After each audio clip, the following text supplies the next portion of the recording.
नमस्कार। चलिए आज एक ऐसे शब्द को समझते हैं जिसे हम सब सुनते तो रोज हैं, लेकिन शायद ही कभी इसकी गहराई में जाते हैं। वो शब्द है विकास या डेवलपमेंट। तो क्या है ये? सिर्फ बड़ी बड़ी इमारतें और पैसा, या फिर इसका कोई और ज्यादा गहरा मतलब है? आइए आज इसी की पड़ताल करते हैं। तो सबसे पहले चलिए एक बिल्कुल बुनियादी सवाल पूछते हैं। जब हम कहते हैं विकास, तो हमारे दिमाग में क्या आता है?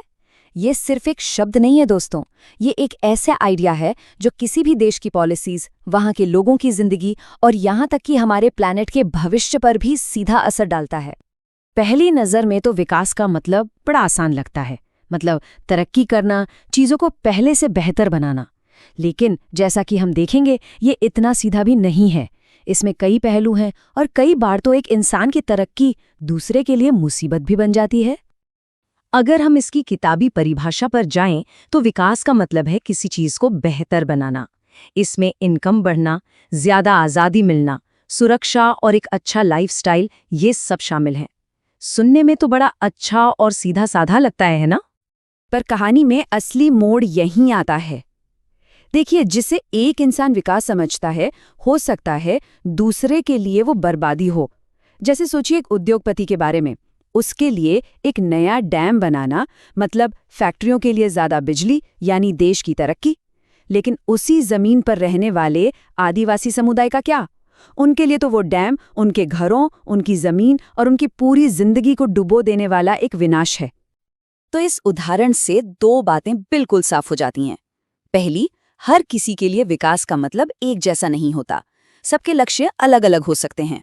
और दूसरी, जो शायद इससे भी ज्यादा जरूरी है, वो ये कि जो एक के लिए डेवलपमेंट है, वो दूसरे के लिए हो सकता है कि डेवलपमेंट हो ही ना, बल्कि तबाही हो। और बस यहीं से ये सवाल उठता है कि क्या विकास को सिर्फ पैसे या आय से तौलना सही है? अगर एक की कमाई दूसरे के घर की कीमत पे हो रही है, तो क्या हम सच में कह सकते हैं कि हम तरक्की कर रहे हैं?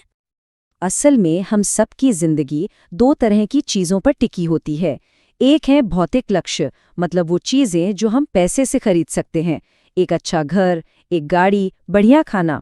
और दूसरे हैं गैर भौतिक लक्ष्य, जो शायद पैसों से भी ज्यादा कीमती हैं, जैसे बराबरी का बर्ताव, आज़ादी, सुरक्षा और दूसरों से मिलने वाली इज्जत। ये चीजें पैसा नहीं खरीद सकता। तो असली विकास क्या है? असली विकास इन दोनों का एक सही मिक्सचर है। आप खुद सोचिए, अगर किसी को बहुत अच्छी सैलरी वाली नौकरी मिल जाए, लेकिन वहां ना तो कोई इज्जत हो, ना ही जॉब की कोई सिक्योरिटी, तो क्या हम उसे सच्ची तरक्की कहेंगे? बिल्कुल नहीं। अच्छा, ये तो हुई एक इंसान के लेवल की बात। पर जब हम पूरे पूरे देशों के विकास की तुलना करने की कोशिश करते हैं, तो ये मामला और भी ज्यादा पेचीदा हो जाता है। ये अपने आप में एक बहुत बड़ी पहेली है। तो देशों की तुलना करने के लिए वर्ल्ड बैंक जैसी बड़ी संस्थाएं एक तरीका अपनाती हैं जिसे कहते हैं प्रति व्यक्ति आय या पर कैपिटा इनकम। इसका मतलब बहुत सिंपल है, देश की टोटल इनकम को उसकी टोटल आबादी से डिवाइड कर दो। जो नंबर आएगा वो उस देश की औसत आय मानी जाएगी। और बस इसी एक नंबर के आधार पर दुनिया के देशों को अमीर, गरीब या बीच वाले यानी निम्न मध्यम आय वाले देशों में बांट दिया जाता है। जैसे 2019 के डेटा के हिसाब से भारत निम्न मध्यम आय वाले देशों की कैटेगरी में आता था। लेकिन यहाँ हमें एक पल रुककर सोचने की जरूरत है। क्या सिर्फ एक औसत का नंबर किसी देश के करोड़ों लोगों की असल जिंदगी के बारे में पूरी सच्चाई बता सकता है? देखिए, औसत के साथ एक बहुत बड़ी दिक्कत है। ये देश के अंदर मौजूद अमीर गरीब के फर्क को, मतलब असमानताओं को पूरी तरह से छिपा देता है। इसे ऐसे समझिए कि 5 कुर्सियां हैं और 5 लोग हैं। एक स्थिति यह है कि हर कोई एक एक कुर्सी पर बैठा है।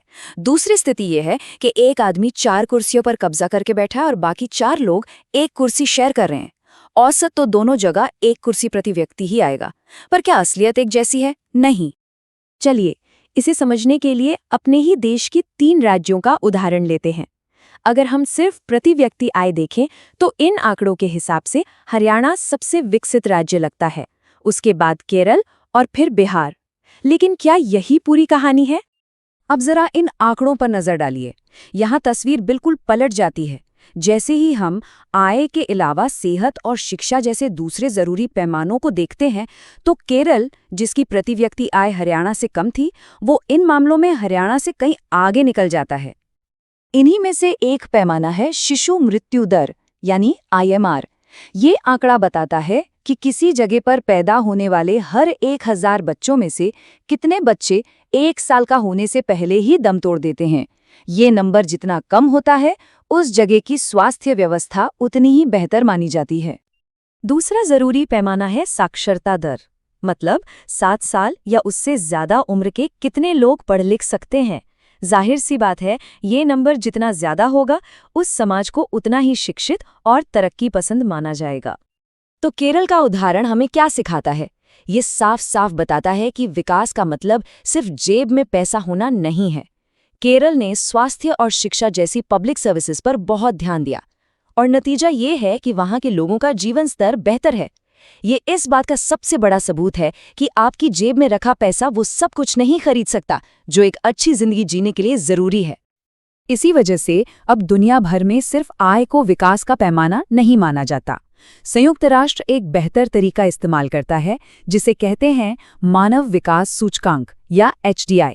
ये सिर्फ आय को नहीं देखता, बल्कि इसमें स्वास्थ्य और शिक्षा को भी बराबर का महत्व दिया जाता है। ये विकास की एक ज्यादा सच्ची और पूरी तस्वीर पेश करता है।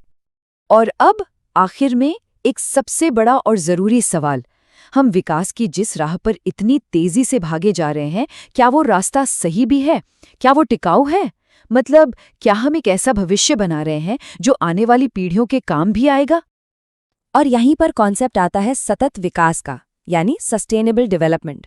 इसका सीधा सा मतलब है कि हम आज अपनी ज़रूरतें तो पूरी करें, लेकिन इस तरह से कि हमारी आने वाली पीढ़ियों को अपनी ज़रूरतें पूरी करने में कोई मुश्किल ना हो। हम उनके हिस्से के संसाधन आज ही खत्म ना कर दें। और ये कोई मजाक नहीं है। आज हम जिस रफ्तार से कच्चे तेल जैसे रिसोर्सेज का इस्तेमाल कर रहे हैं, उस हिसाब से दुनिया का तेल भंडार सिर्फ 50 साल और चलेगा। ये आंकड़ा एक बहुत बड़ी चेतावनी है कि हमें अपने तरीके बदलने होंगे। यह हमें एक बहुत ही गहरी सोच के साथ छोड़ जाता है कि ये जो दुनिया है, ये ज़मीन, ये हवा, ये पानी, ये हमें हमारे पूर्वजों से विरासत में नहीं मिली है। सच तो ये है कि हमने इसे अपने बच्चों से उधार लिया है। तो सवाल ये है कि हम जो दुनिया बना रहे हैं, वो कैसी है और किसके लिए है? इस सवाल का जवाब हम सबको मिलकर खोजना होगा।